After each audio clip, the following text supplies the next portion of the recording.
everyone, we're back. I hope you had a wonderful break.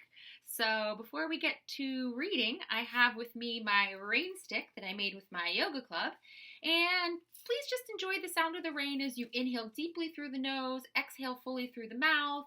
You can keep your eyes open or closed, whatever works for you as we center and get relaxed for our reading today.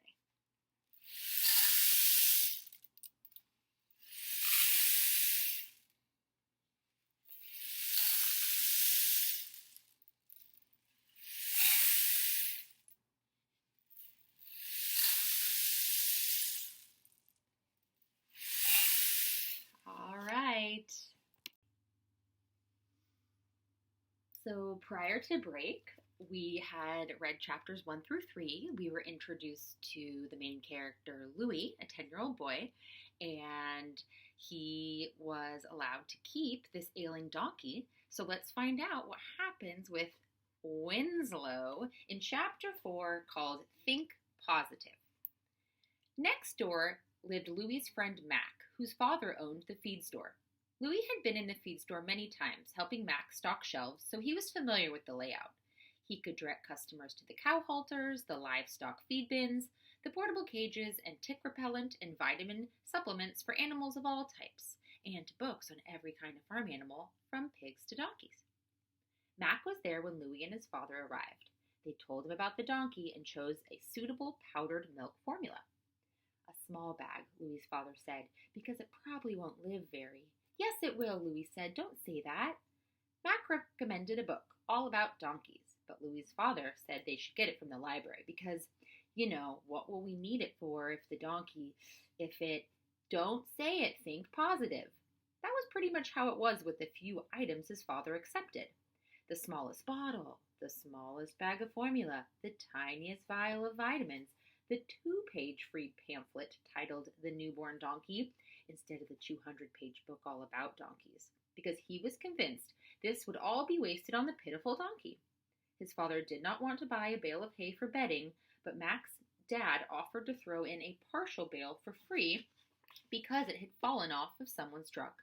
We're going to feel pretty stupid, his father said, if we get home and find a dead donkey. Quit saying that. I just don't want you to get your hopes up. Chapter 5, Mac and the Sisters. Mac was 13, 3 years older than Louis. People sometimes thought they were related because they were often together and both had dark, unruly hair and dark eyes. They were tall and thin. Louis's own brother Gus shared Louis's dark features but had their father's strong, stocky build. He had played football in high school and had been eager to join the army. Louis missed him. So there's a little clue that his brother is not around. He sometimes missed Mac too, because lately Mac had been hanging out with his friends from school when he wasn't helping at the feed store. If Louis suggested sledding down the hill at the end of the road, Mac sometimes said, I'm a teenager now, don't feel like sledding. But other times, if there was no one else around, he might join Louis and laugh his head off all the way down the hill. It was while they were sledding that they had met the sisters, Claudine and Nora, who'd recently moved to town and were the only other ones at the hill that day. It was late Sunday afternoon and the snow was packed and icy in spots. Later, Louis couldn't remember how it was that he and Mac learned their names and where they lived, and that Claudine was Mac's age, and Nora was a year younger than Louis. It was all a blur the way Mac and Claudine started talking and laughing while Nora and Louis kept on sledding down the hill, walking back up, sledding back down. On the way home, just the two of them, Louis and Mac, Mac put his hand over his heart and said, I'm in love. He pretended to stagger and fall back in the snow. Chapter 6, Donkey, Donkey, It's Okay. When Louis and his father returned from the feed store, his mother was still cuddling the donkey, snuggling him in a blanket, stroking his head, and talking to him. Donkey, donkey, it's okay. Louis set up a place for Winslow in the cellar, with hay for bedding and blankets for extra warmth. Winslow was bleeding pitifully, those little please. Winslow did not know what to do with the bottle of milk. He repeatedly bumped his nose against the nipple, and when he got it into his mouth, he spit it out. When it finally stayed in his mouth, he didn't know how to suck on it.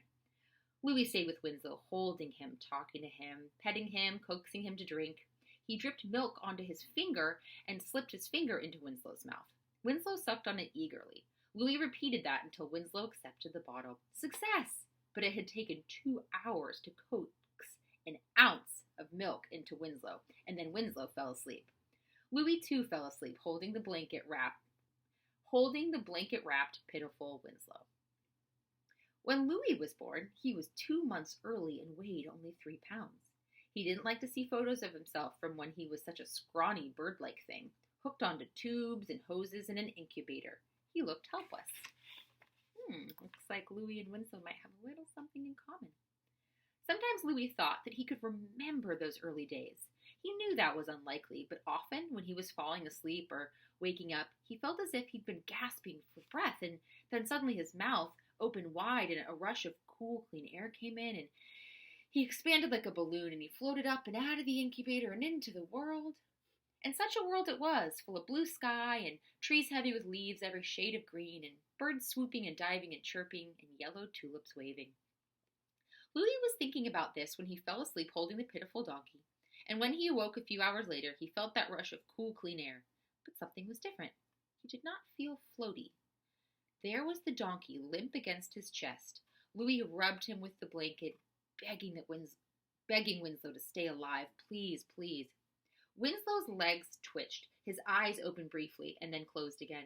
Louis urged the donkey to take more milk. Please, Winslow, please. And he wondered, had his parents begged him to stay alive? Did they hover over him like he was hovering over Winslow? Did they urge him to keep breathing? Did they pat him and talk to him? And did that help him? In 2 weeks, winter break would be over and Louis would have to return to school. He hadn't thought about what he would do with Winslow when that time came.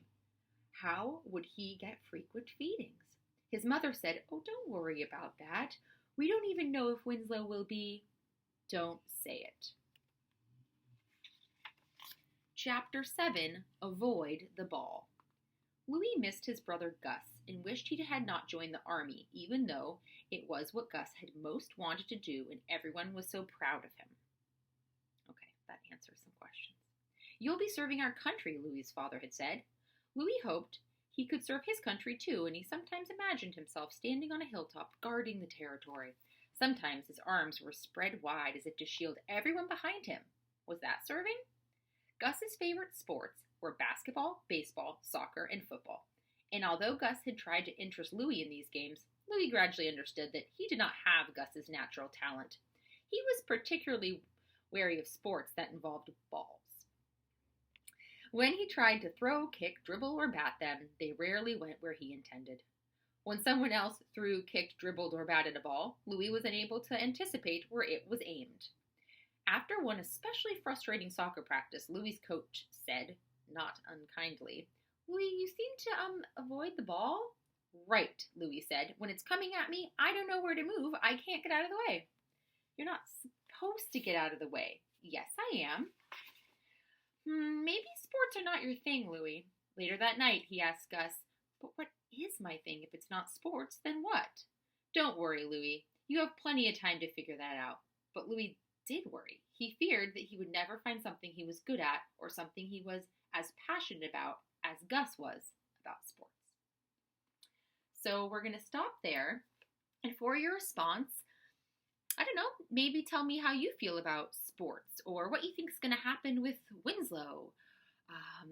Have you made a new friend like they got to know Claudine and Nora? So lots of different ideas, pictures, poems, skits. I'll take any of it. So I look forward to hearing how you felt about this next section of Saving Winslow, and signing off with